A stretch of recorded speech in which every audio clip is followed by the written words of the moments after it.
sua Bíblia em Mateus 27, 32. Glória a Deus. Mateus 27, 32. Aleluia. Glória a Jesus. Fé mais fé, amor mais amor. Quem não tem, pede ao Salvador.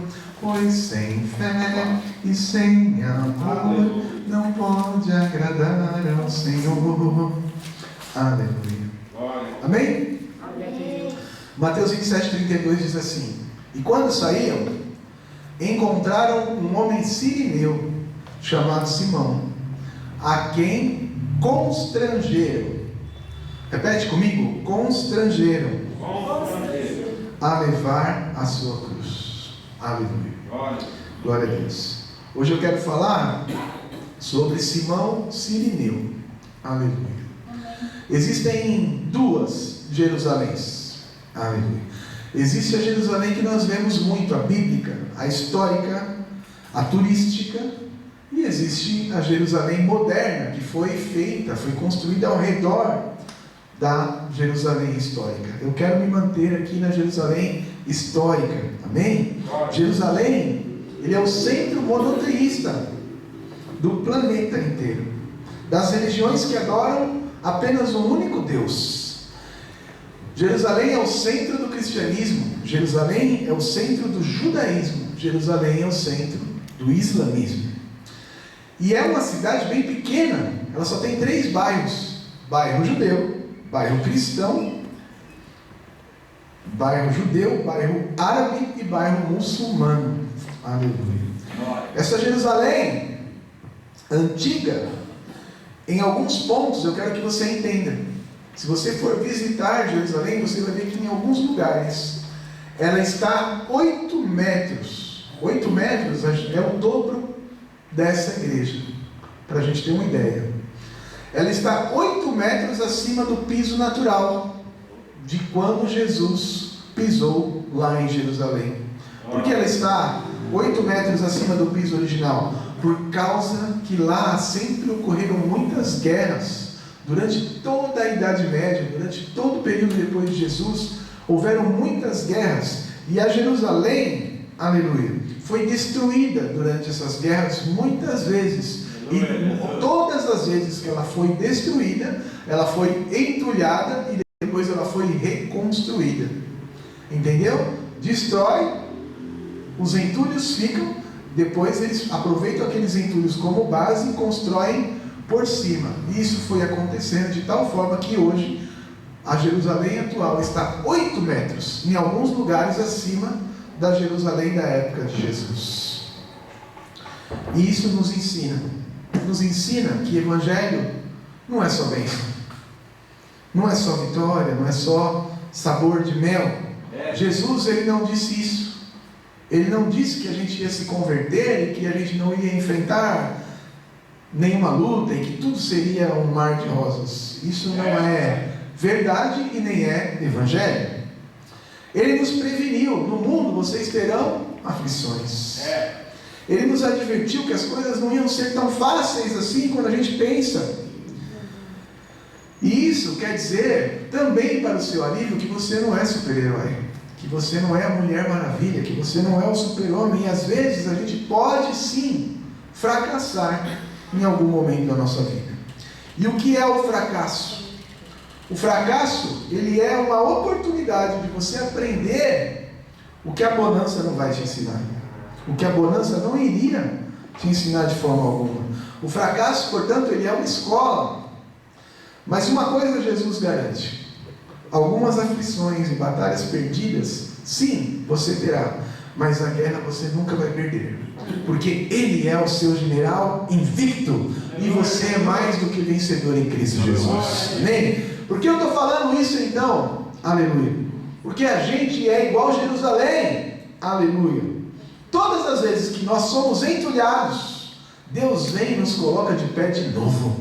E nós somos entulhados e Deus nos ensina algo e nos coloca de pé de novo. E nós somos entulhados e Deus nos ensina algo e nos coloca de pé de novo. E nós somos entulhados e Deus nos ensina algo. E nós ficamos de pé de novo. E todas as vezes que nós caímos e que Ele nos coloca de pé de novo, Ele está nos fazendo crescer na presença dEle. E nós ficamos num outro patamar. Aleluia. E esse patamar é espiritual, mais perto do céu. Aleluia. Muito mais perto de Deus. Aleluia. Louvado seja Deus. Para ser crucificado, Jesus ele vai sair da fortaleza Antônio, lugar onde morava Pôncio Pilatos, e vai levar a cruz até ao Gólgota, que é uma montanha que fica do lado de fora da cidade. Esse caminho percorrido por Jesus, os cristãos dão o nome de Via Crucis, ou Via Dolorosa. Não sei se você já ouviu aquele louvor bem bonito, né? Via Dolorosa. 90% da Via Crucis está dentro do bairro árabe, lá em Jerusalém. As ruas de Jerusalém, irmãos, por ser antiga, naquela época não existia carro, não existia caminhão, não existia tudo que nós precisamos hoje. As ruas eram bem estreitinhas. As ruas de Jerusalém são curtas e são estreitas. Não existe alameda, não existe avenida. Aleluia. A cidade é muito pequena. E Jesus, para a época, era uma grande cidade, mas comparada às cidades de hoje, ela é uma cidade muito pequena. Aleluia. Glória a Deus. Jesus começa descendo uma rua estreita. Aleluia. De pedras irregulares. E logo ele chega numa esquina. E essa esquina converge para a direita.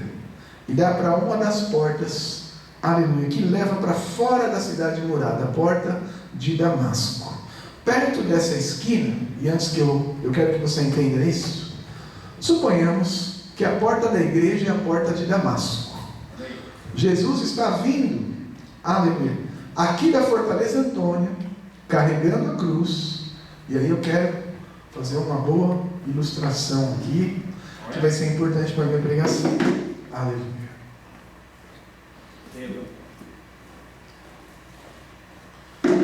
Jesus está vindo aqui. Aleluia. Lá ele vai virar à direita, mas aqui não tem jeito, eu vou ter que virar esse. Eu posso vir daqui. Opa! Glória. Aleluia. Lá em Jerusalém ele está vindo. E ele vai virar essa esquina para ele ir em direção à porta de Damasco, para sair da cidade. O Gólgota está do lado de fora. Importante essa informação para essa pregação. Amém? Glória a Deus. Fica com isso no seu coração. Havia uma esquina. Aleluia. Glória a Deus. Perto dessa esquina existe uma pedra. Essa pedra está bem desgastada.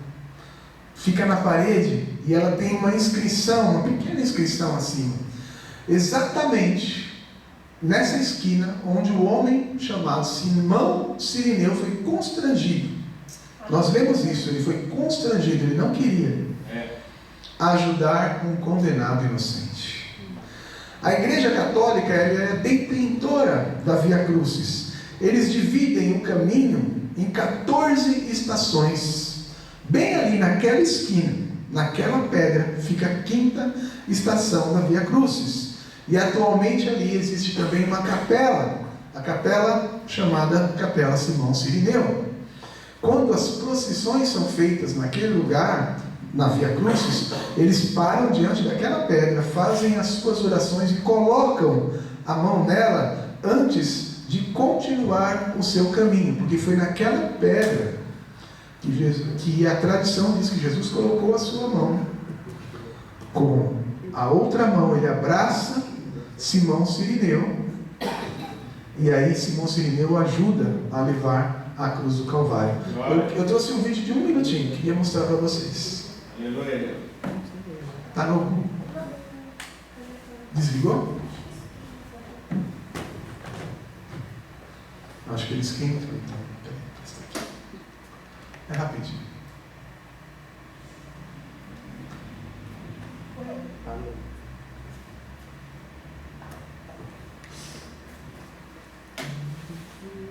Assim que pegar, você pode dar play, tá bom?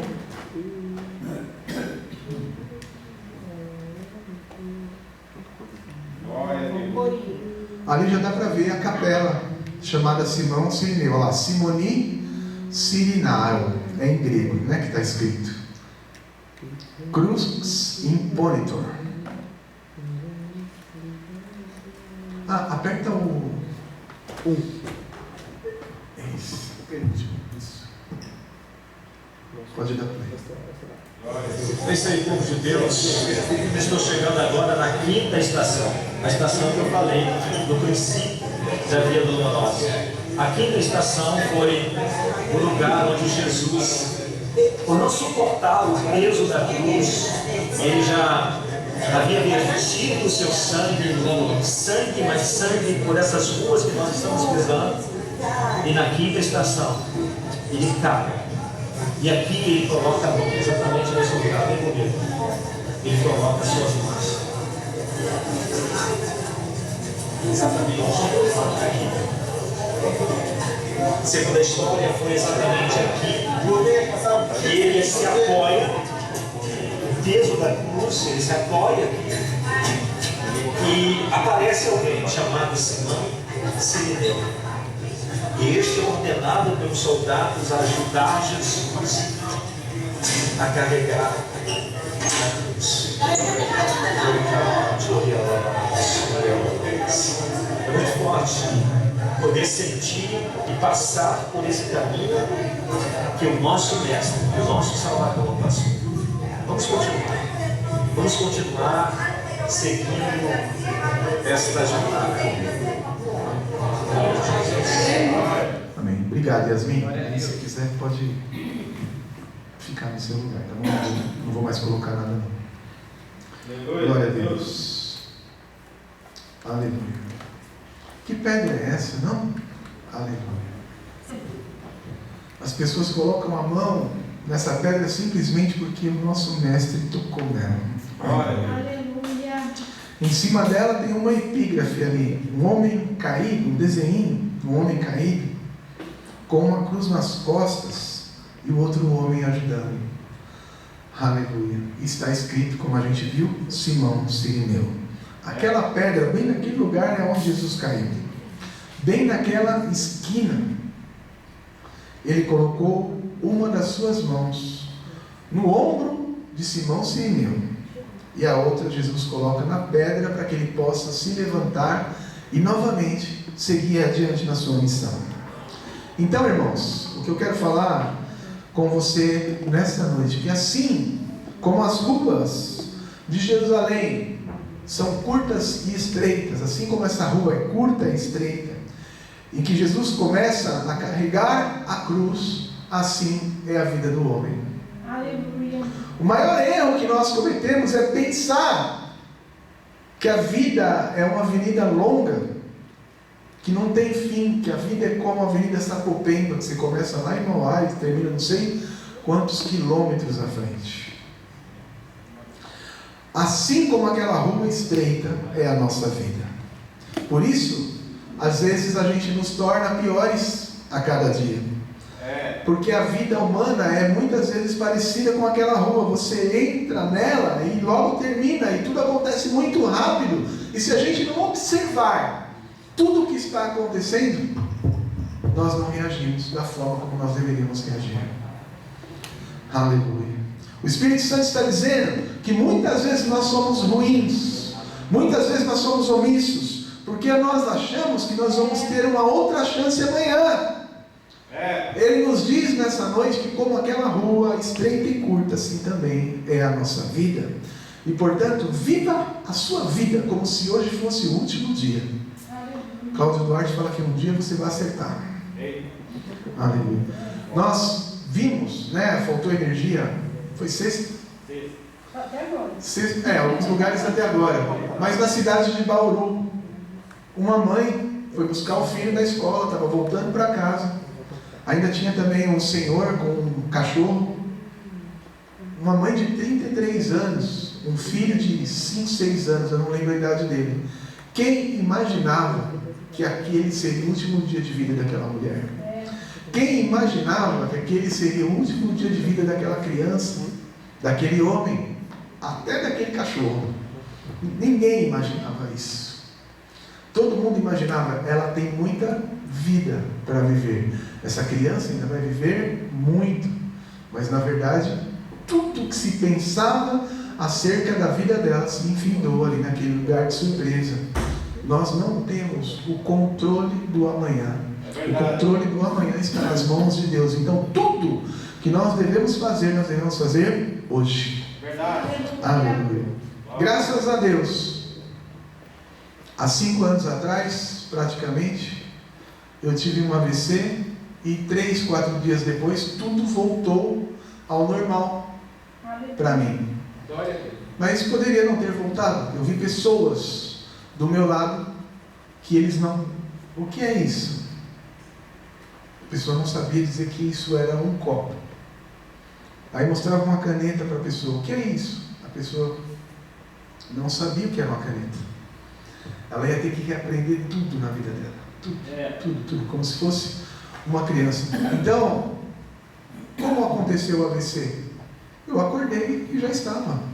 Eu não tenho e você não tem controle da sua vida. Amém? Glória a Deus. Isso é importante, a mensagem que eu quero trazer para você hoje. Aleluia. Aproveite a sua vida como se fosse o último dia. Como nós achamos muitas vezes que a vida é longa, nós deixamos para amanhã aquilo que nós devemos fazer hoje. Em vez de ajudar hoje, nós dizemos, ajudo amanhã. Em vez de perdoar hoje, nós deixamos para perdoar amanhã.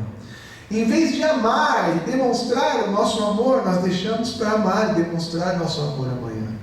Em vez de chorar, em vez de adorar, em vez de romper sociedades que não nos levam a lugar nenhum, em vez de nos reconciliar hoje, nós deixamos para nos fazer essas coisas amanhã.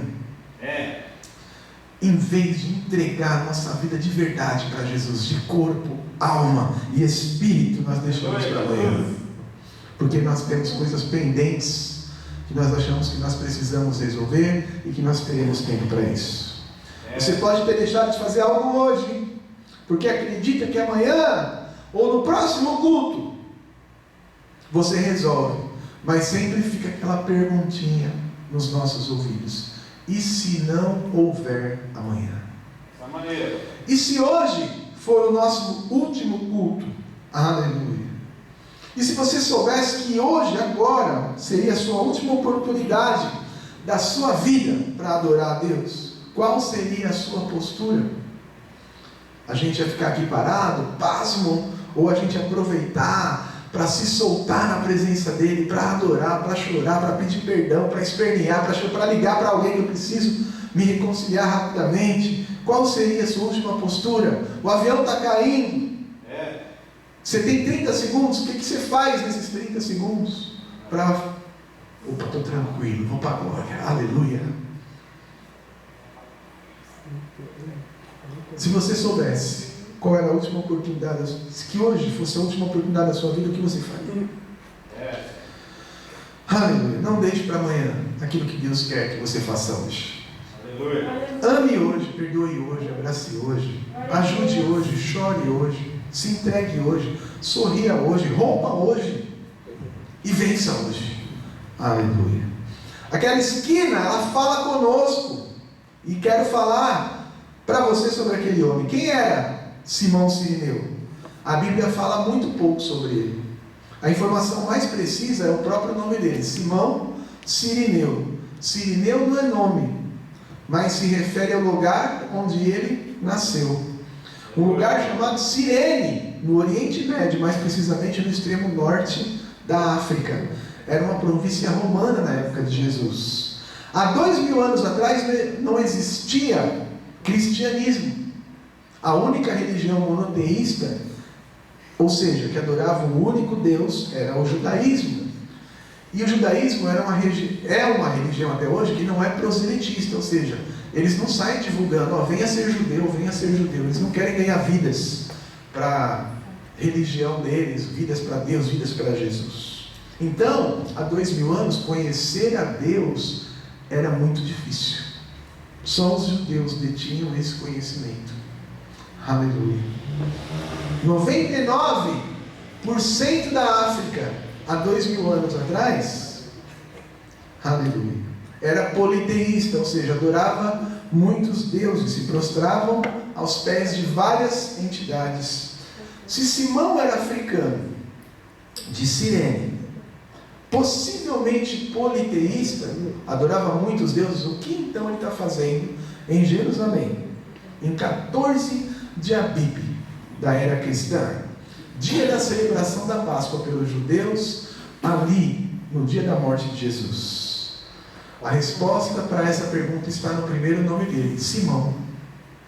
Simão, o nome de Pedro também, é uma helenização, ou seja, os gregos pegaram o nome Simeão, filho de Jacó, e foram mudando ao passar do tempo, o nome virou Simão. Assim como Paulo, ou Saulo, era uma helenização de Saul, do rei Saul, que virou Saulo, e que hoje nós chamamos de Paulo aqui no Brasil. Existe Saulo aqui no Brasil também, já conheci. Mas Saulo vem de Saul, Paulo vem de Saul, mesma origem. Aleluia. Então explica, como é que um africano politeísta tem um nome bíblico? Judeu, Simeão. Interessante, não? A resposta para isso não está em 2000 anos atrás, a resposta para isso está em 3000 anos atrás. Quando Cirene não era Cirene. Cirene era um reino, não era nem província romana, era um reino poderoso, chamado Reino de Sabá. Aleluia, glória a Deus. A rainha de Sabá ficou sabendo da sabedoria, do poder, da riqueza de Salomão e decidiu visitá-lo. 1.600 quilômetros de distância, ela sai para visitar Salomão e conhecer se tudo aquilo que ela tinha ouvido sobre ele era verdade. E a Bíblia diz que Salomão tinha 700 esposas e 300 concubinas. E possivelmente naquela época, como as coisas eram diferentes dos dias de hoje, a tradição diz que ele não perdeu tempo com aquela rainha. Ele teve um relacionamento com ela. Os historiadores, inclusive judeus, apontam que ele deve ter tido filhos com a rainha de Sabá. A ponto de, quando ele despediu-se dela, ele encheu ela tanto de riquezas que todo mundo ficou impressionado, porque ela estava carregando filhos de Salomão. Essa é uma tradição que a Bíblia não consegue confirmar. São os historiadores judeus que falam sobre a rainha de Sabá ter filhos com Salomão. Amém? Os historiadores, portanto, trazem essa história. Por quê? Porque Sabá virou uma província judia. A própria rainha de Sabá, ao declarar tudo que ela tinha ouvido era verdade, ela começou de alguma forma a evangelizar aquele lugar. E aí a tradição fala que os filhos dela também, assim por diante, aquele lugar se tornou um lugar judeu no meio da África. Glória a Deus. Glória a Deus. Deus trabalhando, amém? Pelos seus muitos caminhos. O nome do Deus de Israel, portanto, chega na África, e um dia ele iria chegar a todo mundo, sem dúvida nenhuma, assim como hoje está chegando. Poucos são os lugares que ainda não ouviram falar do nome de Jesus. O reino de Sabá hoje se chama Etiópia, para quem não sabe, né? E em 14 de maio de 1948, quando a ONU declarou a independência, a soberania do Estado de Israel, os judeus dispersos de muitos lugares voltaram para Israel. E o primeiro avião que pousou em Israel foi da companhia Ethiopia Airlines, trazendo judeus africanos de volta para Israel. Ou seja, olha o impacto de uma pessoa quando ela quer evangelizar um povo. Olha o impacto de uma pessoa que fala sobre Deus vivo para um povo. Hoje a Etiópia é um país muito cristão. Muito cristão. 70% da Etiópia é um país cristão. Por quê? Porque eles já tinham uma tradição judia muito mais fácil, portanto, de entenderem o cristianismo. O que isso tudo quer dizer que eu estou falando? Que Simão, na verdade, ele não era pagão. Ele não era politeísta. Simão era judeu, descendente desse legado da rainha de Sabá. E se você falar de Deus para alguém, na sua vizinhança, na sua família. Pode ter certeza que isso vai repercutir muitos anos depois. Aleluia. O que ele estava fazendo em Jerusalém? Ele fez uma migração de Cirene para Jerusalém para participar da cerimônia pascual, para celebrar a Páscoa dos judeus. Milhares de pessoas vinham de todas as partes para celebrar a Páscoa em Jerusalém, a cerimônia pascual. Eles atravessaram desertos, eles atravessaram mares, eles atravessavam rios, só para atender um chamamento, só para ver o sacrifício do Cordeiro Pascual. Aleluia. No caso de Simão, 1.600 quilômetros. Lembrando que lá naquela época não tinha ônibus, não tinha avião, não tinha carro. Amém? A cerimônia, ela era magnífica e acontecia no Monte Moriá, ao lado da fortaleza Antônia. Aleluia. Dentro do templo reconstruído por Herodes, pouco tempo antes do nascimento de Jesus. E os judeus vinham no dia 14 do mês de Abide dos judeus para ver o sumo sacerdote fazer o sacrifício do Cordeiro Pascal, para que Israel pudesse se lembrar da libertação do seu povo da escravidão do Egito. Aleluia. Tudo era feito no átrio do templo. O átrio do templo era enorme, mas ao mesmo tempo não cabia a quantidade de pessoas que vinham para assistir aquela cerimônia.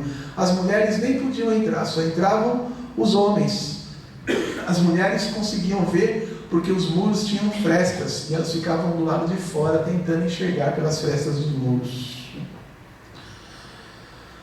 Naquele átrio tinha um altar de pedra de 2,88 metros em espiral. Então começava do chão a fazer uma espiral de pedra até atingir 2,88 metros de altura. O sumo sacerdote subia aquela espiral juntamente com o Cordeiro Pascal até o topo daquele lugar. E lá ele pegava um instrumento cortante e degolava, enfiava no pescoço do cordeiro. Cordeiro mudo, que não falava nada. Aleluia. E quando ele tirava aquela lâmina, o cordeiro morria. Amém? Glória a Deus. Mas antes da gente entrar um pouquinho nisso aí, nem todos que vinham conseguiam entrar. É necessário você entender isso. Quando eles chegavam na porta para entrar, não podia ser de qualquer jeito. Tinha um ritual. Se era para ver o cordeiro, quem tinha que estar vestido com uma túnica branca, de linho fino, puro. Aleluia. E linho fino, linho branco na Bíblia fala de justiça. Então eles vinham todos de branco, sem mancha, sem mácula, sem defeito. E chegava naquela porta chamada Soreg, limite, e lá tinha um homem, auxiliar do sacerdote, que dava uma inspecionada, uma examinada nas roupas da pessoa. Se estivesse branquinha, tá bom, você pode entrar. Se não tiver branquinha, tá um pouquinho suja, você não vai entrar. Aleluia. Era um filtro. E para quem não sabe, no céu é assim até hoje.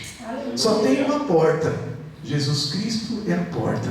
Aleluia. Glória a Deus. E nessa porta tem um anjo, ele está nos aguardando, mas ele vai dizer que nós só vamos poder entrar lá se as nossas vestes estiverem alvas como a neve. Da fortaleza Antônia, onde Jesus foi açoitado, até o lugar da crucificação do Calvário só tem duas esquinas. A primeira esquina é essa que eu falei, onde ele se encontra com Simão. A segunda é lá embaixo, no pé da montanha, para virar a esquina da ressurreição. A Bíblia diz que Simão Cirineu vem chegando no campo. Então, Simão Cirineu, vem vindo para cá. Ele está vindo daquela porta, que é a porta que Jesus vai passar. E Jesus está vindo aqui, ó. A rua é estreitinha. O encontro entre os dois se dá nesse ponto, só para você entender, nessa esquina. Aqui é a pedra. Aqui vem Jesus. E aqui de lá, na porta de Damasco, vem Simão Cirineu, porque aquela porta dá para o campo, e a Bíblia fala que ele vinha do campo. Obrigado, é só para a gente ilustrar. Glória a Deus. Eric Cirineu. Glória a Deus. A única, portanto, das 12 portas que dá acesso para o campo é justamente a porta de Damasco, contramão do caminho de Jesus indo para o Gólgota. Aleluia. Quando ele chega na porta da cidade, Simão Sirineu, Eric Sirineu, ele deve abrir a sua maletinha.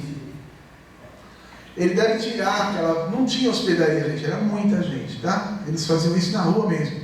Tirava a maletinha, tirava a veste branca, colocava, se vestia bonitinho e vinha por esse caminho onde o Eric esteve vindo para cá. Qual era a preocupação dele aqui?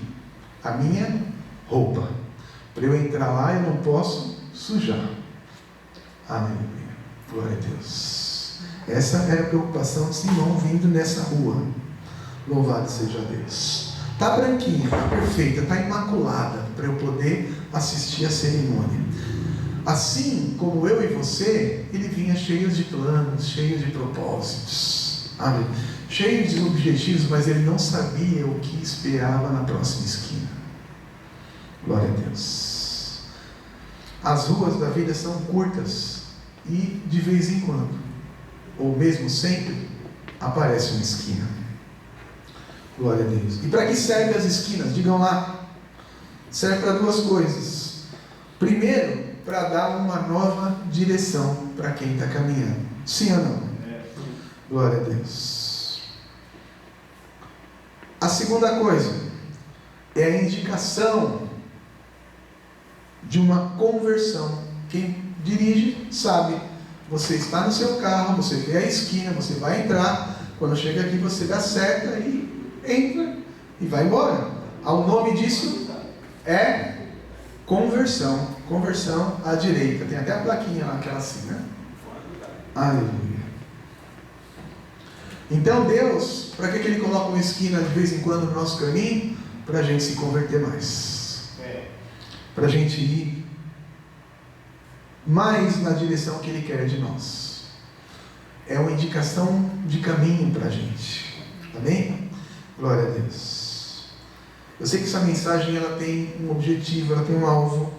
Deus quer falar com alguém aqui nesta noite. Que hoje, em nome de Jesus, comece um novo tempo na sua vida, na sua história. E tudo que está acontecendo na sua vida é uma esquina, é uma transição. Aleluia. Porque Deus está dando uma nova direção para você, para a sua vida, para a sua casa. E tudo isso que Deus está fazendo é para que você se converta mais.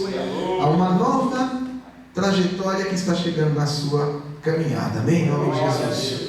E Simão está apressado. Quero pegar um bom lugar, preciso chegar cedo, senão não vou ganhar. Aleluia. A gotinha. Louvado seja Deus. Vem subir na rua estreita, curta, e quando ele dobra a esquina, irmãos, não tem atalho. Glória a Deus. Não tem viaduto, não tem como passar por ali. A rua é estreitinha, ele tem que passar. Está vindo uma multidão atrás de Jesus. Está vindo os soldados, está vindo Jesus, ruinha apertada, e ele está vindo de lá. Quando ele vai virar, ele vai dar de cara com aquilo. Glória a Deus. Aleluia. Tem coisas, Deus manda dizer, que você vai ter que passar. Tem coisas que eu e você teremos que passar. Não vai ter como impedir, não vai ter como evitar. Tem coisas que nós temos que passar. Não, aleluia. Ele vai sempre pelo caminho mais longo. É assim a obra de Deus. Mas para que o nome dele seja glorificado. Amém? Glória a Deus. Deus ele não usa atalhos. É isso que eu quero dizer para você. Ele não gosta de atalhos. Ele vai sempre pelo caminho mais longo para o nome dele ser glorificado. Se alguém quer andar com Deus, vai ter que aprender que se você tem que passar por ali, você vai ter que passar por ali. Você vai ter que viver aquele momento. Tem que passar, tem que viver. Mas aquele momento, uma boa notícia, você não vai passar sozinho, Jesus vai passar com você. Amém. Aleluia. Quando Simão dobra a esquina em direção ao templo, ele vai se deparar com aquela cena terrível. Um monte de gente xingando palavrão, cuspindo, amaldiçoando. E ele ainda não enxerga direito o que está acontecendo. Mas ele vê 6 soldados de um lado com as suas lanças, 6 soldados do outro com as suas lanças, e uma estaca que vai subindo e descendo, assim que ele ainda não está percebendo que é a cruz de Jesus. Aleluia. A primeira coisa que vem na mente de Simão, você sabe qual é? Minha roupa. Vai sujar minha roupa. Essa multidão vai me apertar, vai me oprimir, vai sujar minha veste. Esse povo vem na minha direção e vai sujar minha veste branca. Simão, então, agora, tem duas opções. Ele pode tentar voltar. Sim, ele poderia tentar voltar. Mas ele pode também esperar. Glória a Deus. E ele optou pela melhor. Ele optou, em vez de retroceder, ele preferiu esperar. Se tem alguém que vem buscar uma palavra de Deus para a sua vida, uma direção para a sua vida nessa noite, ele manda te dizer: não retroceda. Glória a Deus. Espera. Espera um pouco. Não volte atrás. Aleluia. É melhor esperar que voltar atrás. Espera com paciência. Deus está te dando paciência nessa noite. Aleluia. Não vai demorar. E o tempo de você cantar vai chegar em nome de Jesus. Aleluia. Espera com paciência no Senhor, porque Ele está ouvindo o teu clamor e a tua necessidade. Simão fica esperando para ver o que vai acontecer, para que ele possa continuar. Mas bem atrás dele está aquela pedra. Quando tudo vai chegando perto, parece que as coisas vão ficando piores. Aleluia. Ou melhores. Depende da sua visão. Porque muitas vezes a gente acha que uma coisa está piorando, mas está melhorando porque Deus está trabalhando. Aleluia. Quando a multidão chega perto, ele entende que aquilo é o cumprimento de uma pena de morte. Que aquele homem é um condenado romano. Aquele homem todo sujo, ensanguentado, vem vindo na direção de Simão. Aleluia. E para a surpresa dele, e para o desespero dele, aquele homem cai bem nos pés de Simão. Cansado, sobrecarregado com aquela cruz que nem era dele. Aleluia. O comandante responsável pela crucificação fica desesperado. A multidão está oprimindo e ele precisa levar Jesus para o lugar que eles o designaram, senão é capaz da multidão até matar Jesus ali mesmo. Aqueles 12 soldados faziam um cordão de força, protegem Jesus. Aleluia. Porque ele não tem mais força para prosseguir. Quando Simão viu aquele homem cair aos seus pés, sabe o que ele deve ter dito? Todo bonitinho, de branco. Oh, coitado. Vou orar por você. Deus vai te ajudar, irmão. Deus vai levantar alguém para te abençoar. Tem alguém entendendo o que Deus está falando? Para quem não sabe, a omissão é pecado. Simão deve ter feito vista grossa. Se eu pôr a mão nele, eu vou sujar a minha roupa. O meu terninho branco. Aleluia. Armani, Versace, o Boss, que eu estou indo para a igreja. Aleluia. Tomara que apareça alguém para ajudar esse irmão logo aí e acabar com isso. Nunca espere os outros fazerem o que Deus quer que você faça. Amém? O Senhor vai colocar pessoas em sua vida que vão cair aos seus pés para pedir a sua ajuda. E Deus está mandando dizer: para de fazer tudo o que você estiver fazendo para ajudar essa pessoa. Porque Ele vai te dar condições para você ajudar essa pessoa. Para você levantar e ajudar o caído. Simão, preocupado consigo mesmo, preocupado com o seu compromisso, preocupado com a sua túnica, não estava preocupado com o condenado. Assim somos nós. Ao ver o necessitado, nós olhamos para as nossas necessidades e dizemos: o meu problema é maior e eu vou cuidar da minha vida. Sabe por que Simão pensava assim? Porque ele era religioso. Aleluia. Glória a Deus. Mas não era salvo. Nem todo religioso é salvo, nem todo salvo é religioso. A diferença é que o religioso ele se preocupa com as coisas, com os rituais. O salvo ele se preocupa com as pessoas. Se o foco do religioso é com coisas, parabéns, a sua religião é bonita, mas não é diferente das outras. A diferença está em valorizar mais as pessoas do que as coisas. Simão fica olhando lá, até que um soldado pega na espada e fala: você mesmo aí, levanta o condenado. Eu não posso, quer experimentar? Ele foi constrangido, a Bíblia fala. Aleluia. Vai sujar meu terno, Armani. Quer experimentar? Aleluia. É caro, não pode manchar minha túnica, senão eu não entro para ver o cordeiro. Ele está argumentando. O cordeiro imaculado.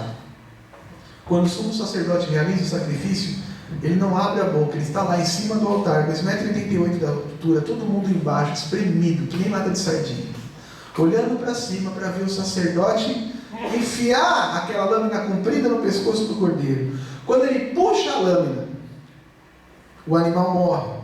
Aí ele vai segurar com a mão esquerda aquele animal com as patas de trás. E ele vai girar aquele animal 7 vezes. 1, 2, 3, 4. Não vou continuar. Aquele sangue do cordeiro vai caindo sobre o altar, porque o altar é um cone.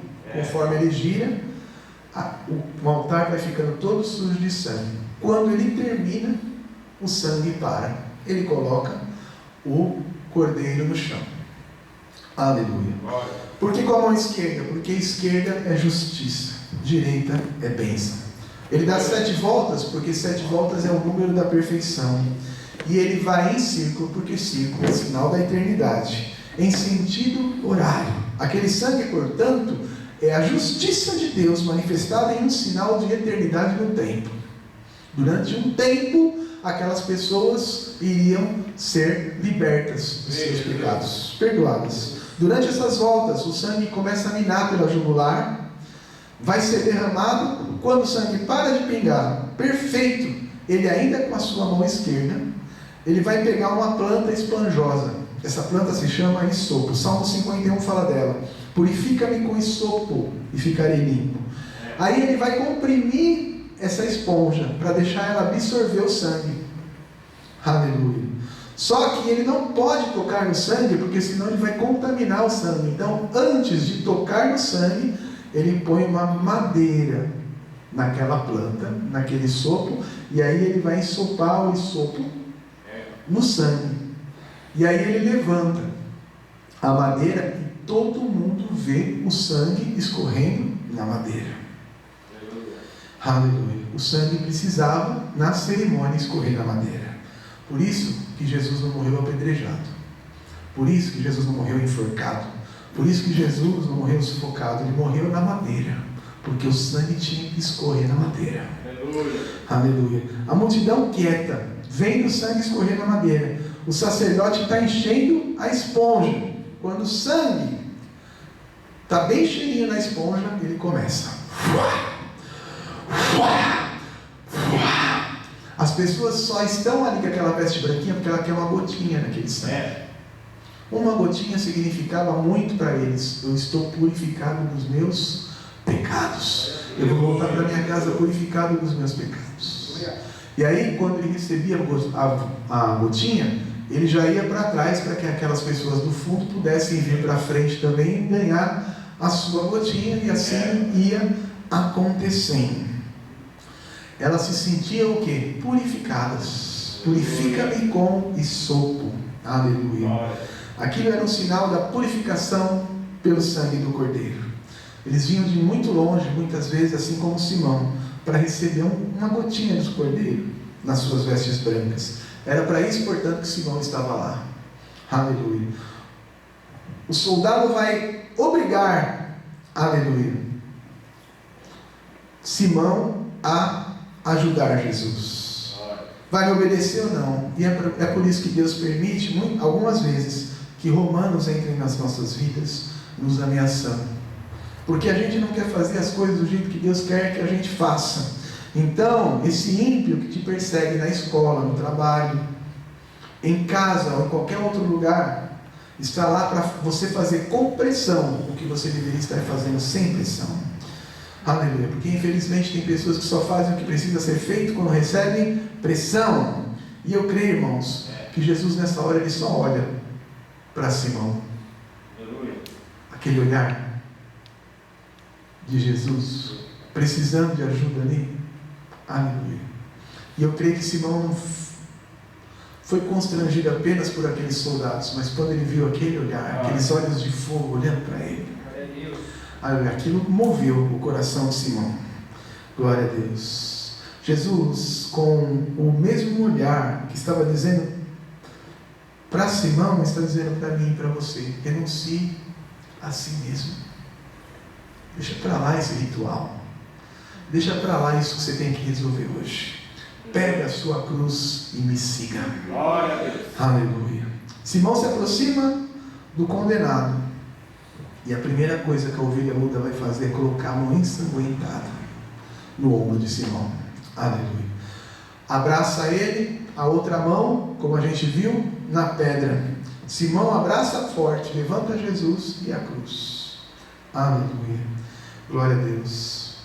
Eu vou ter que acelerar por conta do horário, a gente tem uma coisa para fazer, mas é muito rápido o que eu vou dizer. Entre os judeus há uma tradição. As crianças com 5 anos, crianças homens, geralmente o primogênito, o primeiro, o mais velho, ele entra na escola rabínica e ele fica dos 5 anos até os 14 aprendendo todos os livros da Bíblia. Tem que decorar tudo. Quando ele tem 14 anos, ele vai fazer um teste. 70 homens, todo sinédrio, vai bombardear aquela criança de perguntas sobre aqueles 5 primeiros livros da Bíblia. O que está aí em Gênesis 37, 23? O que está aí em Levítico 14, 8? Se ele sabe tudo, ele vai ser aprovado. Mas se ele não sabe, ou se ele erra alguma das perguntas, aqueles homens dão a mão para essa criança e falam: vai fazer sua família, vai servir a Deus, mas você não serve para ser um mestre em Israel. Os que são aprovados, aleluia, Jesus, com 12 anos, não com 14, é deixado no templo e ele começa a ser interrogado com 12 por aqueles sábios, homens, escribas, e eles estão bombardeando Jesus de perguntas. Quando Maria vem, José vem buscá-lo, eles ficam atônitos, porque Jesus está ensinando os doutores da lei. E ele não está ensinando apenas sobre os 5 primeiros livros, ele está ensinando sobre os profetas, sobre os históricos. Ele está dando uma passagem em toda a Bíblia, a ponto de que eles falam: nunca vi uma criança desse jeito. Aleluia. Glória a Deus. Quando Jesus coloca as mãos no ombro de Simão, o que ele está dizendo? Ninguém te aprovou. Você não é um mestre, mas eu estou aprovando você. Aleluia. Quando Jesus chama os seus discípulos, por que acontecia com esses meninos? Eles entravam para a escola e estudavam até virar mestres, normalmente com 30 anos. Olha as coincidências, né? Não existe coincidência. Jesus era um mestre formado. Aleluia. Glória a Deus. E aí eles saem atrás dos seus próprios discípulos. Só que Jesus, ele não queria os discípulos que estudaram a vida inteira. Ele queria aqueles que não tinham sido aprovados pela sociedade. Aí ele vem, coloca a mão no ombro de João e fala: vem, segue-me. Pedro, vem cá. Aleluia, segue-me. Aleluia. Tiago, vem aqui, segue-me. Aleluia. Ele vai naqueles que a sociedade disse não e aprova aquelas pessoas. Naquele mesmo momento ele estava aprovando Simão. Aleluia. Simão, que foi lá atrás de apenas uma gotinha do cordeiro, saiu com a marca da mão toda ensanguentada do Cordeiro de Deus que tira o pecado do mundo, aprovando a própria vida dele. Aleluia, glória a Deus. Simão volta 1.600 quilômetros até a sua casa. Não dava mais para assistir a festa. Quando ele chega em casa, e assim acontecia com todas as famílias judeus, o pai voltava para casa dessas peregrinações, a família fazia uma festa, fazia uma celebração, uma mesa, e aí o pai ia contar como é que foi a história. E aí o pai chega em casa, a Bíblia fala no livro de Marcos, olha que legal, o livro de Marcos fala aqui: e Alexandre e Rufo, filhos de Simão Cirineu. Se Marcos citou Alexandre e Rufo, filhos de Simão Cirineu, é porque eles eram conhecidos e porque eles eram importantes. Vai vendo a obra de Deus na vida dos seus filhos, aleluia, das suas gerações. E ele começa a contar, aleluia, Rufo estudou muito para ser, mas foi reprovado. Mas Simão ia contando: não, cheguei lá, aí tinha um homem, e ele tinha apanhado muito, Isaías, e ele tinha sido humilhado, Salmos, e Simão ia contando para Rufo sobre o que ele tinha vivido, e Rufo fala: pai, esse homem, aleluia, de acordo com as escrituras que eu estudei, é o próprio Messias. Esse Jesus aí que você encontrou no meio do caminho é o nosso Salvador. Essa mão no seu ombro foi a aprovação dele para que nós ganhemos toda essa região aqui para ele, para que nós sejamos grandes evangelistas. Aleluia, glória a Deus. A prova do que eu estou falando: 40 anos depois, o apóstolo dos gentios, Paulo, escreve a sua carta magna, a maior das suas obras, aos Romanos. E no capítulo 16 ele vai saudar todos os grandes evangelistas do mundo daquela época. E ele começa a saudar um, saudar outro, saudar outro. E lá no final ele diz, inspirado pelo Espírito Santo: saudai também a Rufo, obreiro aprovado do Senhor. Glória a Deus. Aquela túnica ensanguentada de Simão fez todo o continente africano conhecer ao Senhor Jesus através de apenas um homem, Simão Sirineu. Aleluia. Simão foi atrás de uma gotinha e voltou ensanguentado. O que eu quero dizer é que tudo que você veio buscar aqui nessa noite pode ter sido apenas uma gotinha diante daquilo que Deus tem para derramar na sua vida. Aleluia. Glória a Deus. Diante daquilo que Deus vai derramar sobre você. Aleluia. Uma mão levantada para receber. O Senhor manda dizer que Ele não te chamou para pouco. Aleluia. Que Ele não te tirou de lá, da onde você veio, e te trouxe até aqui para receber apenas uma gota. Ele manda te dizer: aleluia, tudo que faço, faço perfeito. Aleluia. Eu estou marcando a sua vida com marcas profundas. Bênçãos grandes eu derramo sobre você nesta noite, que você não vai dar conta de viver todas elas. E então essas bênçãos serão para os seus filhos, para os seus netos, aleluia, para os seus bisnetos e para todas as suas gerações. Aleluia, glória a Deus. Se você crê nisso, aplauda os nomes do Senhor. Deus está marcando a sua vida nessa noite, e a sua geração